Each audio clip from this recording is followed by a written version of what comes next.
ഇത് സസ്പെൻസ് പൊളിക്കാം. ഇത് കഴിഞ്ഞ 25 വർഷം മുമ്പ് കോളേജിൽ നിന്ന് അടിച്ചുകൊണ്ടുപോയ മണിയാണ്. ഇത് ഇത്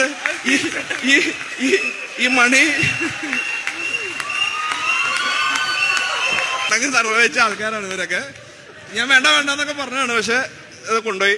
ഈ അനൂജിനെ സമ്മതിക്കണം, ഇത് കണ്ണൂർ പോയി എടുത്തുകൊണ്ട് വന്ന് ഇന്ന് ചെന്നൈ പോയി ഫ്ലൈറ്റിൽ ഇത് പോയി ഇവര് പിടിക്കാതെ ഇത് കൊണ്ടുവന്ന് ഇവിടെ വരെ എത്തിച്ചത് പുള്ളിയാണ്. എല്ലാവരും ഒരു ഗ്രേറ്റ് ഷൗട്ട് ഔട്ട്.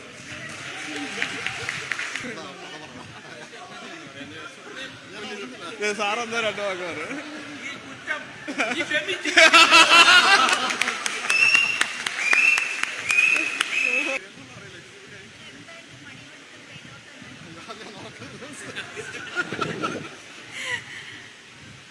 പ്രദീപാണ് അത് അടിച്ചു മാറ്റിയതെന്നാണ് പറയുന്നത്. പക്ഷെ എനിക്ക് മനസ്സിലാവാത്ത കാര്യം, ആ ഒരു പാവം മണിയോട് ഇത്ര വിരോധത്തിന്റെ കാര്യം എന്താണെന്നുള്ളതാണ്.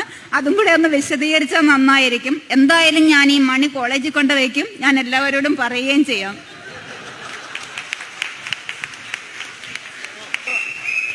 ആ മണി പോയതിന്റെ സ്റ്റോറിയും കൂടി ഒന്ന് പറയും. എക്സാക്ട് ആയിട്ട് ഞാൻ അത് ഓർക്കുന്നില്ല. ഇങ്ങനെയാണ്, ഒരു ഏകദേശ രൂപം പറയാം. ഒരു ദിവസം എനിക്കിങ്ങനെ ഏതോ ഒരു സമയത്ത് ഞാൻ വൈകി വരികയോ ബെല്ലടിച്ചതിന് ശേഷം ഞാൻ ക്ലാസ്സിൽ കയറാനായിട്ട് സമ്മതിക്കാതിരിക്കും, അങ്ങനെ എന്തോ ഒരു സീനായിരുന്നു. അപ്പം അന്ന് മുതൽ എനിക്ക് ഈ മണിയോടൊരു കലശലായ ഒരു പിണക്കം ഉണ്ടായിരുന്നു.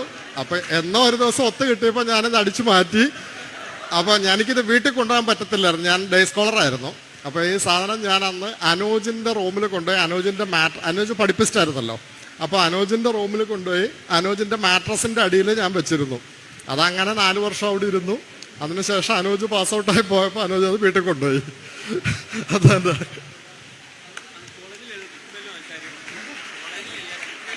അതിനുശേഷമാണ് നമ്മുടെ കോളേജിലെ ഇലക്ട്രിക് ബെല്ല് വളരെ ഉയരത്തിൽ കയറ്റി ഫിക്സ് ചെയ്തത്, ആരും അടിച്ചുകൊണ്ട് പോകാണ്ടിരിക്കാനായിട്ട്.